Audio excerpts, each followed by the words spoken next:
विकास मंत्री श्री विक्रमादित्य जी, हमारी जिला परिषद की चेयरमैन चंद्रप्रभा नेगी जी, हमारे एपीएस के चेयरमैन एपीएमसी के चेयरमैन देवानंद वर्मा जी, हमारे पूर्व में आदि के विधायक किशोरीलाल जी, हमारे जिला परिषद के सदस्य पूर्व में गिनी चौहान जी, श्रीमती विमला शर्मा जी जो जिला परिषद झांकड़ी की सदस्य है, श्री त्रिलोक भ्रूणी जी जिला परिषद सदस्य, यशपाल जी डायरेक्टर पर्यटन, हमारे ब्लॉक कांग्रेस कमेटी के अध्यक्ष सतीश वर्मा जी, गंगा सिंह जी और सभी अधिकारीगण,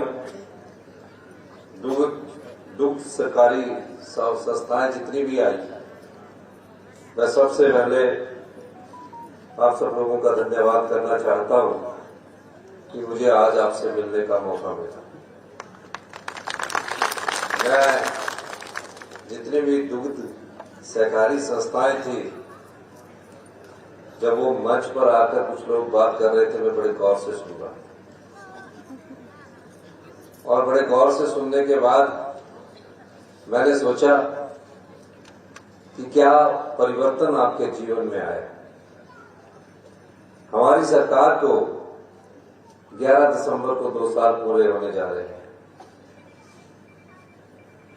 मैंने कभी भी ये सोचकर राजनीति नहीं की कि मुझे राजनीतिक लाभ के लिए और चुनावों को देखकर जनता को फायदा करना है। मैं आप जैसे परिवार से आता हूं।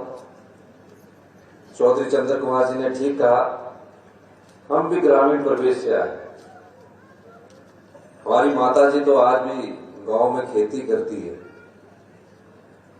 और मैं ये बात इसलिए कह रहा हूं कि जब मैंने दूध का मूल्य बढ़ाया, कोई मेरे पास मांग लेकर नहीं आया, कोई नहीं आया।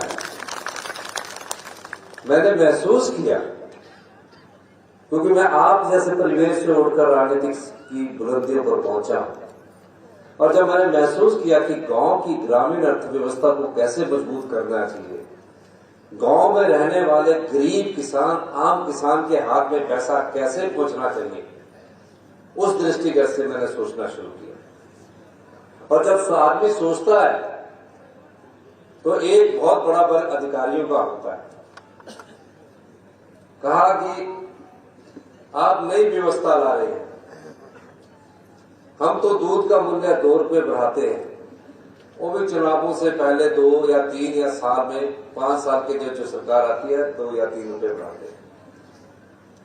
मैंने कहा कि मेरा मकसद चुनाव नहीं है, चुनाव तो हमारे 2027 में होना, मेरा मकसद गांव में रहने वाला जो अंतिम व्यक्ति है उस तक पैसा कैसे पहुंचाना है।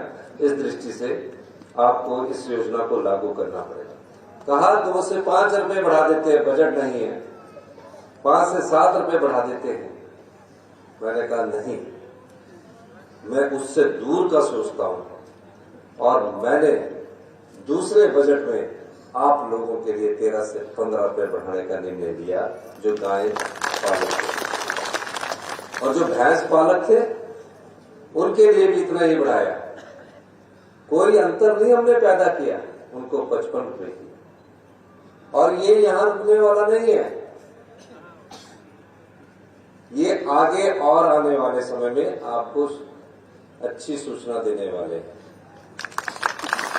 मैं इसकी घोषणा इसलिए नहीं कर सकता क्योंकि जब हमारा बजट आएगा, आपने बजट देखना है समय जो मार्च में प्रस्तुत होगा, उसमें जो भी दुग्ध उत्पादक है उनकी सब बातों को ध्यान में रखकर दूध के मूल्य में निश्चित तौर पर बढ़ोतरी की जाएगी।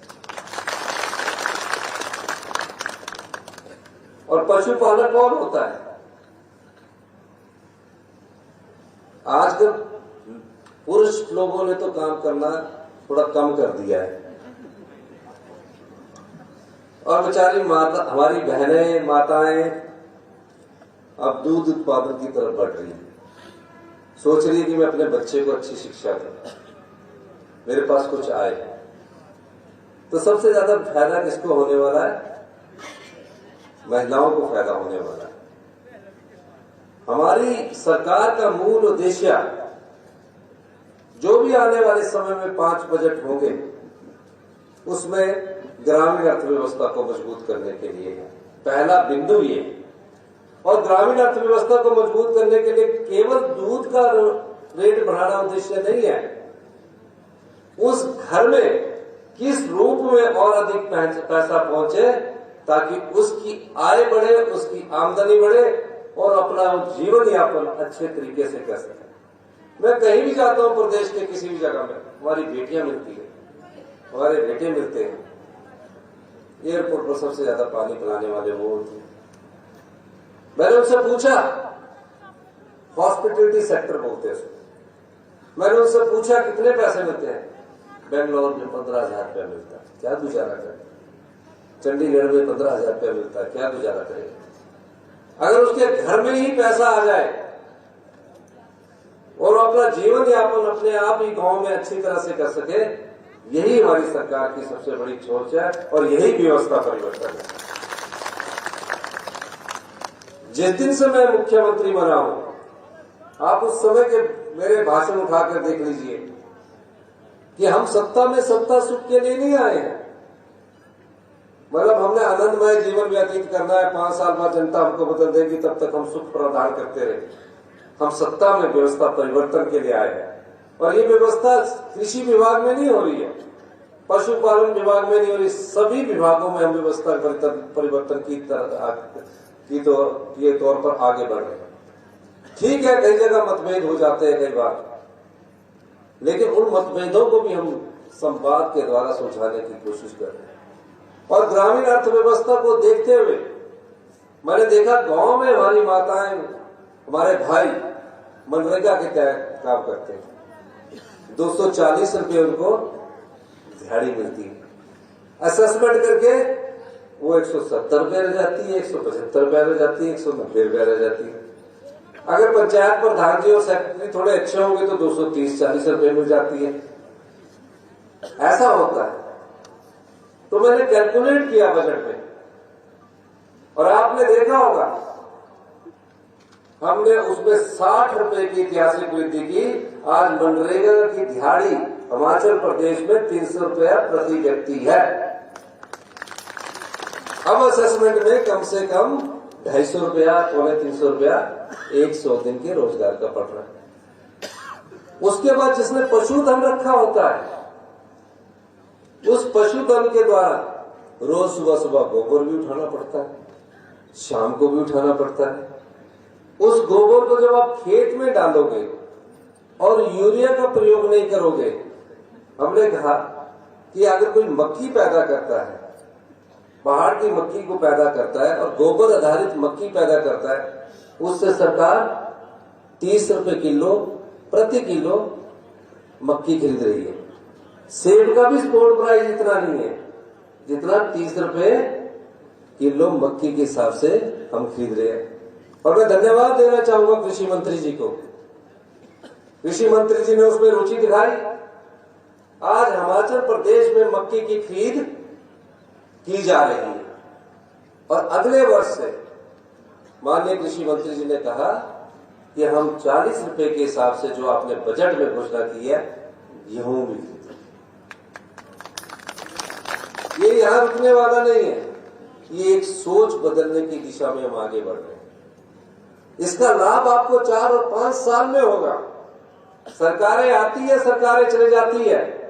जब हम गांव के लोगों के हाथ में पैसा देंगे, वो जीवन भर ये याद रखेंगे कि इस सरकार के नेतृत्व में हमारी आय में वृद्धि हुई। इसलिए हमने कहा मनरेगा, प्राकृतिक खेती, दूध और जो गौशाला में गौ सदन चलाते हैं, चौधरी चंद्र कुमार जी कह रहे थे खुद जाकर देख के आए। हमने कहा कि उसमें अगर एक गाय रखने वाला व्यक्ति है तो उसको 700 से 1200 रुपए दिए जाएंगे। अब धीरे धीरे इन योजनाओं को आप तक पहुंचाने की हमारी कोशिश है। और जब आपको गोबर की जरूरत होगी, जब मक्की का रेट अगले वर्ष और बढ़ जाएगा, तो आप बोलेंगे गाय घर में ही रखते हैं, इसके गोबर से पैसे तो मिल रहे हैं। अगर हम एक परिवार से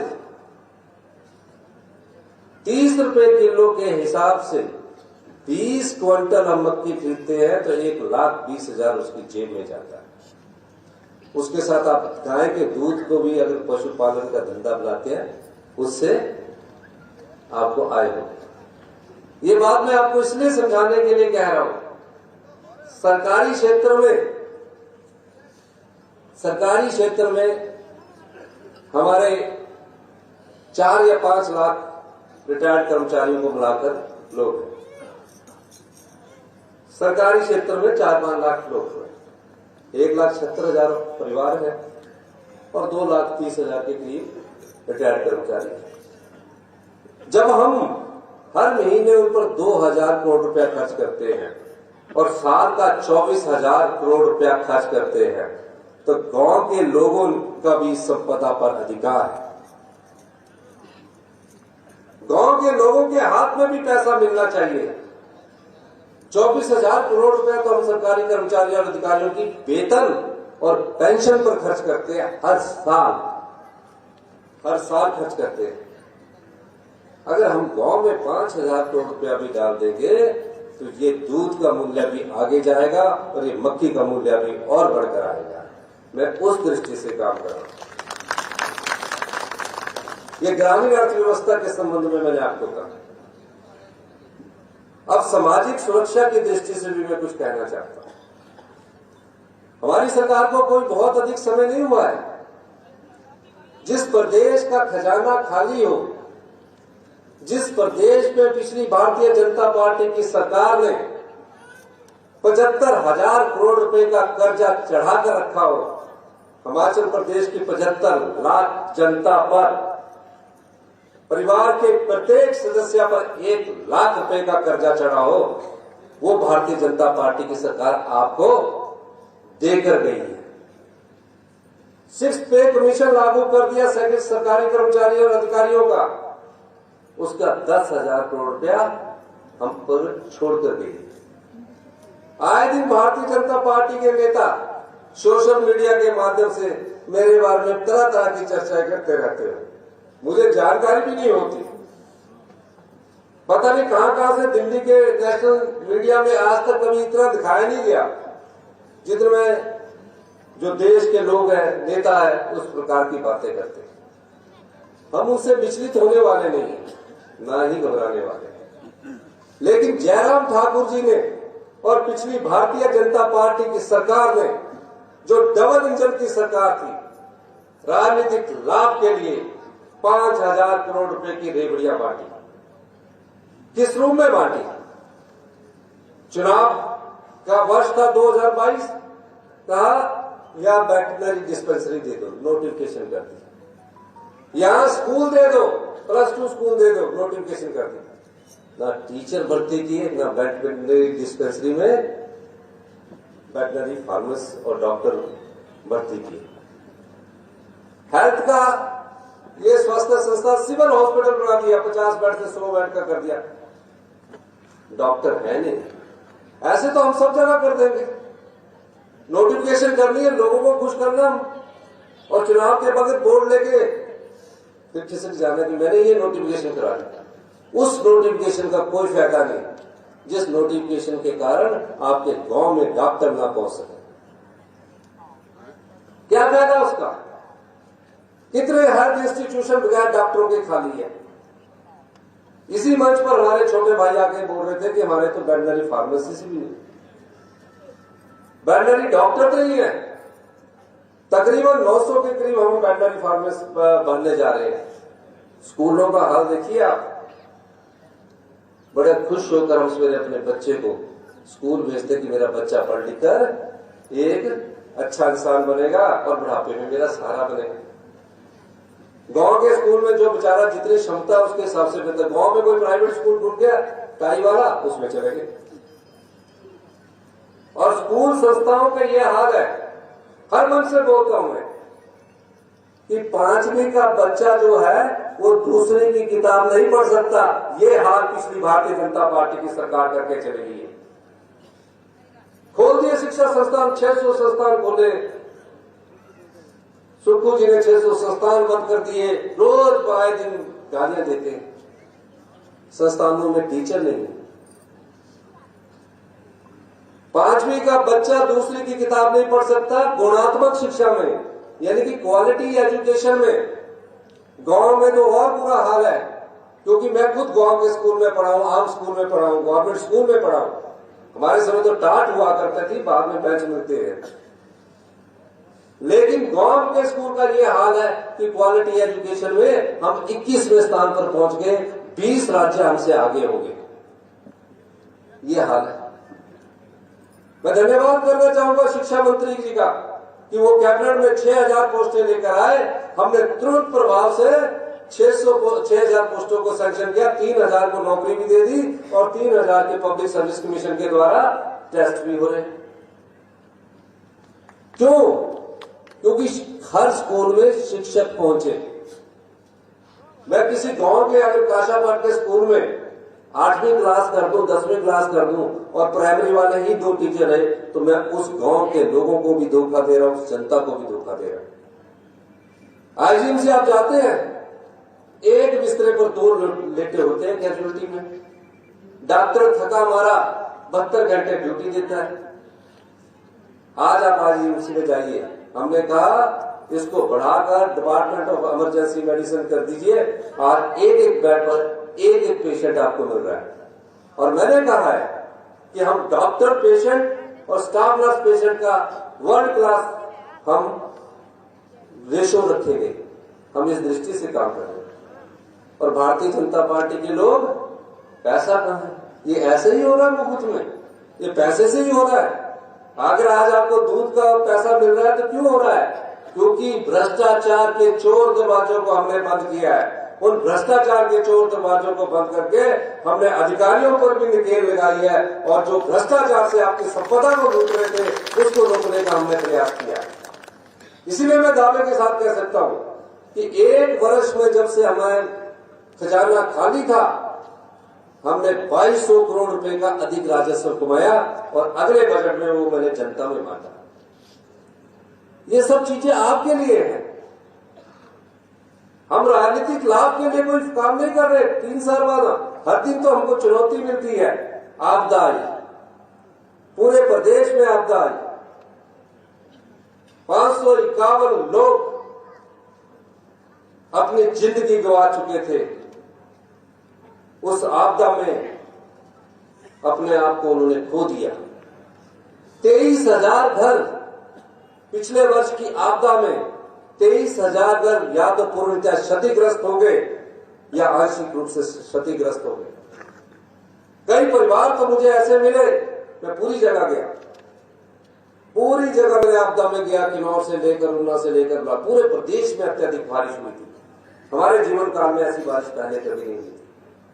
एक ही दिन में 14 अगस्त 2023 को मैं कुल्लू में जाने की तैयारी कर रहा था। 51 मौतें लहासा गिरने से, घर भाने से हो गई। एक ही दिन में इतनी मौतें कभी नहीं हुई। आंकड़ा पता किया गया कि 551 लोग हम सबको छोड़कर चले गए। उनके घर बसाने का जिम्मा था। जिसने पाई पाई जोड़कर एक घर बनाया होता है। हिमाचल प्रदेश में 75 लाख की जनसंख्या, बड़ी मुश्किल से एक घर हिमाचल के आम लोग बनाते हैं। दूसरा घर कभी शिमला या पैसे हो जाए तो चंडीगढ़ में ले लेते हैं, लेकिन बड़ी मुश्किल से लेते हैं। और जिसका एक एक पाई जोड़कर दिन रात की मेहनत करके आपदा में उसका घर बह गया, पीने के पानी का गिलास तक न बचा, बच्चों के स्कूल जाने का बैग तक न बचा, उन परिवारों को बसाने की जिम्मेवारी हमारी थी। हम केंद्र सरकार से कहते रहे कि जिस तरह उत्तराखंड में आपने स्पेशल राहत पैकेज दिया है, गुजरात में दिया है, हिमाचल प्रदेश को भी तो दिया जाए, लेकिन कुछ नहीं हुआ। हमने अपने संसाधनों से 4500 करोड़ रुपए का आपदा राहत पैकेज दिया। हमारे मंत्रिमंडल के सदस्य उस आपदा से लड़ने के लिए सड़कों पर खड़े रहे।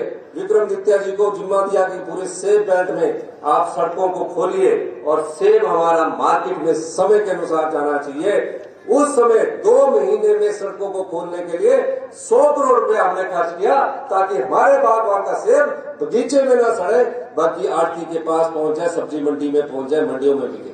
ये हमने की। फिर उन परिवारों को बसाने की बारी है। कहा प्रधानमंत्री आवास योजना से 1.5 लाख रुपया मिलता है। मैंने कहा 1.5 लाख रुपए में तो आजकल वॉशरूम भी नहीं बनता है। अधिकारी बोले नियम में है, आप नहीं कर सकते, कानून है, आप नहीं कर सकते। हमने उन आपदा प्रभावित परिवारों के लिए नियम बदल दिया, कानून बदल दिया, और जो घर बनाने के लिए आपदा राशि मिलती थी उसको बढ़ाकर 7 लाख रुपए की। तो पिछले कल उन्होंने मांग नहीं की। ये संवेदनशीलता है सरकार की, मैं ये बताना चाहता हूँ। पिछले कल में स्मेज में रामपुर के लवी मेले के समापन समारोह में मैंने कहा कि उन परिवारों को भी जिनके घर ढह गए हैं, हम 7 लाख रुपया देंगे, और जिनके मृत्यु का सर्टिफिकेट बनाने के लिए 7 साल लगते थे, मैंने उनके लिए भी नियम चेंज कर दिया ताकि उसके परिवार को राहत राशि मिले और उनको डेथ सर्टिफिकेट आने वाले 15 दिन के भीतर उपलब्ध करवा दिए जाए। ये दर्द आपका हमारे सीने में है, ये पीड़ा हमारे दिमाग में हमेशा रहती है कि आम आदमी तक, गरीब आदमी तक, किसान तक, महिलाओं के सम्मान तक, युवाओं को रोजगार देने तक हम कैसे आगे बढ़े। हमारी सरकार है, भारतीय जनता पार्टी की जयराम ठाकुर की सरकार ने 5 साल में 20,000 नौकरियां दी सिर्फ, और सारे केस कोर्ट में फंसे रहे, नौकरियां नहीं मिल पाई। हमारी सरकार आई, हमने JOIT का 817 और जितने भी रिजल्ट थे उन सबको हमने निकाला। और आज मैं आपको बताना चाहता हूँ इस मंच के माध्यम से, अभी रेगुलर नौकरियां चल रही है, पब्लिक सर्विस कमीशन के माध्यम से 2,000-3,000 के करीब हम रोजगार दे चुके हैं, और जो और रोजगार दे रहे हैं हम, चाहे आउटसोर्स के माध्यम से, चाहे पक्की नौकरी के माध्यम से, पुलिस में भर्ती शुरू हो रही है। तकरीबन 20,000 नौकरियां हम 2 सालों में निकाल चुके हैं। हर जगह संस्थान खाली है, संस्थान खोलने का नाटक करते हैं। डबल इंजन की सरकार थी, अब क्या करते हैं, पैसे कमा लिए हैं, सरकार गिराने का नाटक, सरकार गिराने की कोशिश करते हैं। सरकार गिराने की कोशिश की गई, 9 विधायकों ने कांग्रेस के खिलाफ वोट डाला, लेकिन हम उससे घबराए नहीं। और मैं हिमाचल की जनता का धन्यवाद करना चाहता हूं, हिमाचल के देवी देवताओं का धन्यवाद करना चाहता हूं, भगवान का धन्यवाद करना चाहता हूं कि हम फिर 40 में पहुंचे। सत्ता का दुरुपयोग करके जो लोग सत्ता हथियाना चाहते हैं, हिमाचल की जनता उसको जानती है। हम आपके लिए काम कर रहे हैं, आप मिले ना मिले, लेकिन आपका दर्द हमारे सीने में हमेशा है। आने वाले समय में शिक्षा के स्तर में व्यापक फेरबदल किया जाएगा, हेल्थ सेक्टर में व्यापक फेरबदल किया जाएगा। ये जो दुग्ध उत्पादन आपका आज हमने केंद्र का उद्घाटन किया, क्यों किया? इसलिए किया कि पहले इंफ्रास्ट्रक्चर बढ़ा दिया जाए। कहीं ये ना हो कि हमारे पास इतना ज्यादा दूध हो जाए और इंफ्रास्ट्रक्चर कोई ना। अभी व्यवहार में हम 250 करोड़ रुपए का प्लांट लगा रहे हैं पूरे प्रदेश में। डेयरी उद्योग को बढ़ावा करना हमारा उद्देश्य है। भारतीय जनता पार्टी की सरकार ने क्या किया? सुन्नी, लूरी, धौलासित प्रोजेक्ट, जो बहता हुआ पानी इस प्रदेश की जनता का सोना है, उसमें उन्होंने समझौता किया।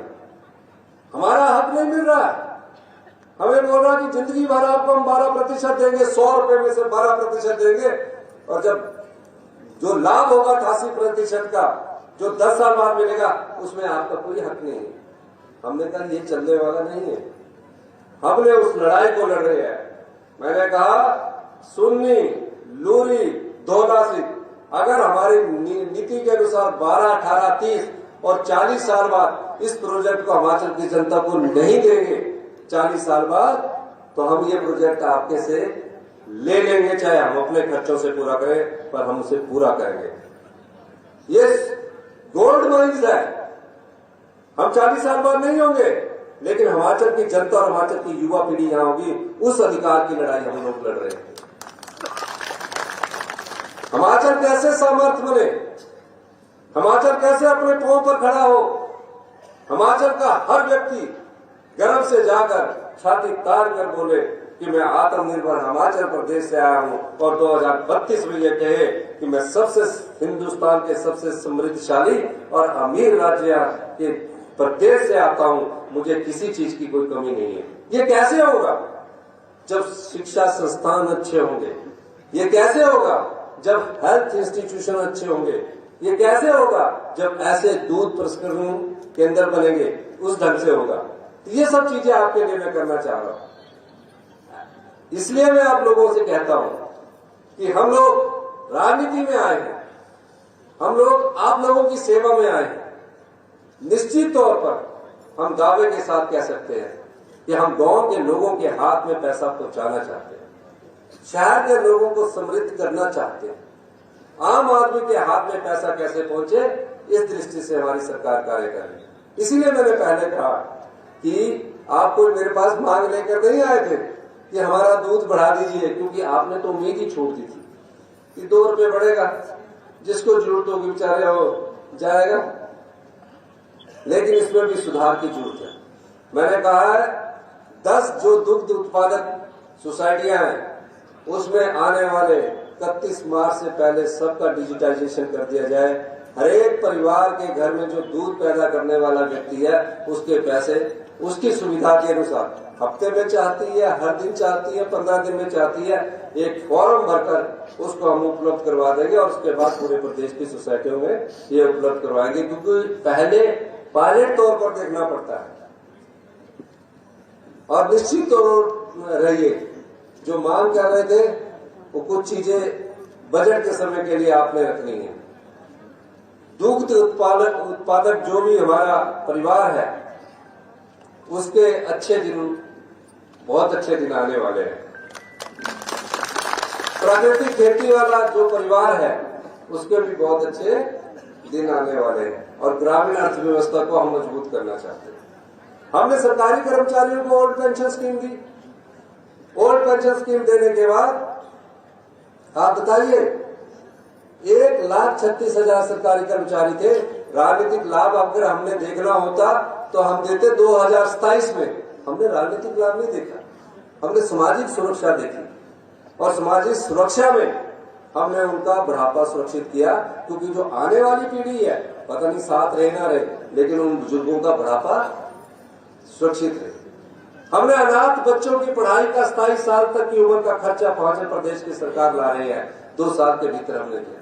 विधवाओं की बच्चों की पढ़ाई का पूरा खर्चा, विधवाओं की बच्चों की पढ़ाई का पूरा खर्चा, जो मेडिकल कॉलेज में पढ़ती है, डॉक्टर पढ़ती है या पीजी करती है, वो हिमाचल प्रदेश की सरकार ला रही है। 1500 रुपया महीना हमने देना शुरू कर दिया।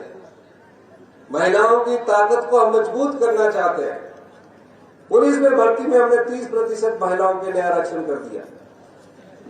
क्यों? क्योंकि प्रदेश में हमारे परिवार की प्रमुख भूमिका में, जो परिवार को दिशा देती है, जो परिवार को प्रेरणा देती है, वो महिला होती है। इसलिए हम उनको मजबूती से आगे बढ़ा रहे हैं। इसी तरह कई जगह और हम दिव्यांग बच्चों के लिए आज तक कोई अच्छा स्कूल नहीं है।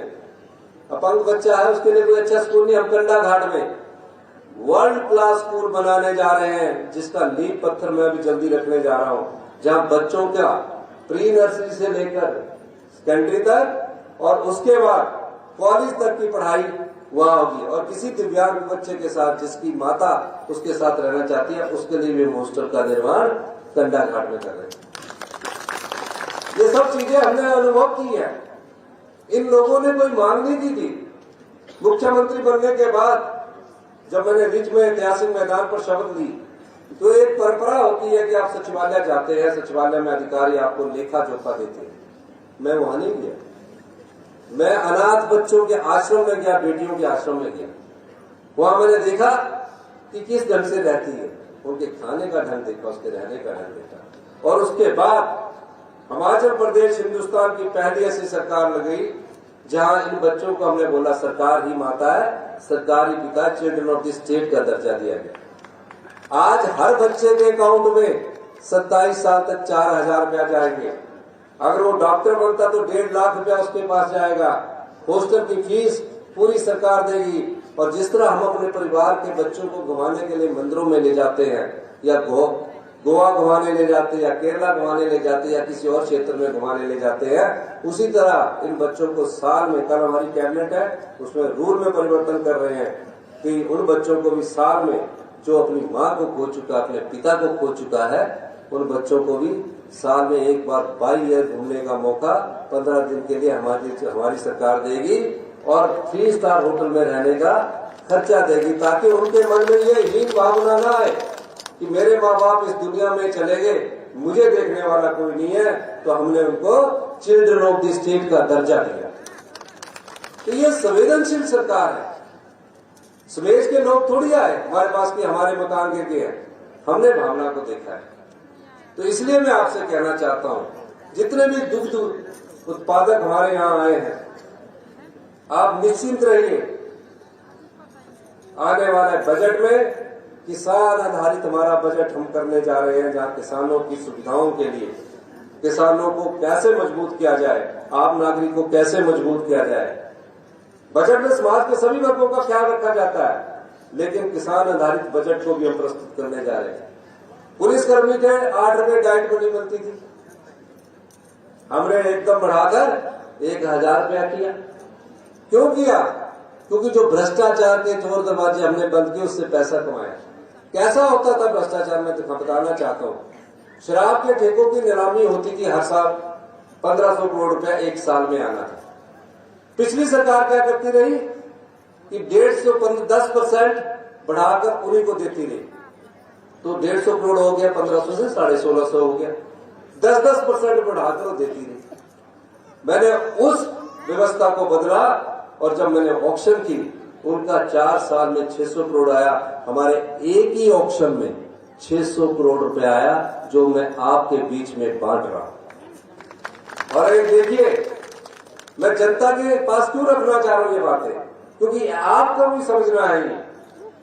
और हमने शराब की बोतल पर कहा इस पर 10 रुपए मिल्क सेस लगेगा। मैंने जो शराबी होगा वो 10 रुपए का दूध भी पीने का मिल्क सेस देगा, सुबह दही भी खाएगा, बोलेगा तोड़ लगा हुआ जल्दी, देसी भाषा में तोड़ लग गया, दही नहीं है। तो उस पर हमने 10 रुपए सेस लगाया। और पता कितनी इनकम आई एक साल में? 120 करोड़ रुपया मिल्क सेस के रूप में आया, जो आपके बीच में मांगा। अब हमने कहा कि एक पीके सेस लगेगा, जो पीने वाला होगा उसको सेस लगेगा। उसका नाम मैं आपको अभी बताता हूं। वो कहां खर्च होगा? जो आप मक्की की खेती करते हैं 30 रुपए किलो दे रहे हैं, जो आप गेहूं खरीदेंगे 40 रुपए खरीदेंगे, वो उससे हम निकालेंगे पीके सेस। तो वो मेरे से अधिकारी पूछे ये क्या हुआ? मैंने बोला ये प्राकृतिक खेती सेस है, इसका छोटा नाम पीके सेस है। तो ये सब चीजें से हम पैसा कमा रहे हैं आपके लिए, और ये आप में बांटने के लिए कमा रहे हैं। मैंने कहा कि जब से हमारी सरकार आई है, हम बजट आपके लिए नहीं करना चाह रहे, हम बजट गरीब जनता के लिए लेना चाह रहे। जो आपका रूटीन का बजट भारतीय जनता पार्टी का चला, उसमें जो हम बढ़ोतरी कर रहे हैं वो हम जनता के बीच बांटेंगे। तो ये चीज हम करने जा रहे हैं, ये सिर्फ आपके लिए करने जा रहे हैं। इसलिए मैं कहता हूं कि हम सत्ता में सत्ता सुख के लिए नहीं आए हैं, व्यवस्था परिवर्तन करने के लिए आए हैं। जब तक हमारी सरकार है, आपकी संपदा को लूटने नहीं दिया जाएगा, ना लुटाने दिया जाएगा। आपका अधिकार है गांव में बैठे समाज के अंतिम व्यक्ति के पास पहुंचने का। सरकार की योजनाओं का लाभ हमारी सरकार आपको देना चाहती है, ये आपकी संपदा है। हम तो 5 साल के लिए आप चुनकर भेज देते केयर टेकर के रूप में, 5 साल बाद। लेकिन 5 साल के बीच में हम दावे के साथ कह सकते हैं कि आपकी संपदा को ना तो लुटने दिया जाएगा, ना लुटाने दिया जाएगा। ये हमारा दृढ़ संकल्प है। 5 साल बाद आप फैसला करिए, जिस मर्जी को लाइए, लेकिन 5 साल तक हम गांव के अंतिम व्यक्ति तक पहुंचने की कोशिश कर रहे हैं। ये सब चीजें हम आपके लिए लेकर आए हैं। आने वाले समय में 70 साल से ऊपर के बुजुर्गों के लिए हम योजना लेकर आ रहे हैं। काम चल रहा है, कितना बजट आएगा। इनकी तरह नहीं हम करेंगे, बीजेपी की तरह जो पिछले 5 साल रही है। आज ही आपको स्कूल चाहिए, चुनाव है, 6 महीने पहले +2 दे दिया, मास्टर दिया ही नहीं। उस स्कूल का क्या किया? आपको भी धोखा दिया। बच्चा भेज दिया +2 करने वाला, पास ही नहीं हो रहा, फिर कॉलेज में भेज दिया, फिर वो कंपटीशन में ही नहीं आ पा रहा। तो हम Rajiv Gandhi day boarding school खोल रहे हैं और एक्सीलेंस स्कूल में पूरे बच्चों को हम पूरे बच्चों के लिए पूरे टीचर उपलब्ध करवा रहे हैं। और गांव में अगर एक बच्चा भी किसी पंचायत में पढ़ने वाला होगा, अगले एकेडमिक सेशन से अगर मुझे उस बच्चे को एक्सीलेंस स्कूल में उसके नजदीक के दायरे में लाने के लिए 15,000 रुपया भी देना पड़े गाड़ी का, हमारी सरकार 15,000 रुपये भी उसको गाड़ी का देने के लिए तैयार। लेकिन ऐसे स्कूल खेलने के हम पक्ष में नहीं रहते जहां नोटिफिकेशन कर दी जाए 20 बच्चे हो और टीचर ही ना हो। वो बेचारा टीचर भी स्कूल के गांव के लोग इकट्ठे होकर पढ़ा रहे हैं कि आप पढ़ के आए, आप पढ़ा दो, उसके सहारे चल रहा है। ऐसे हम शिक्षा संस्थान नहीं खोलना चाहते, हम क्वालिटी एजुकेशन के शिक्षा संस्थान खोलना चाह रहे हैं। हमारी सरकार इस ओर भी बहुत ध्यान दे रही है।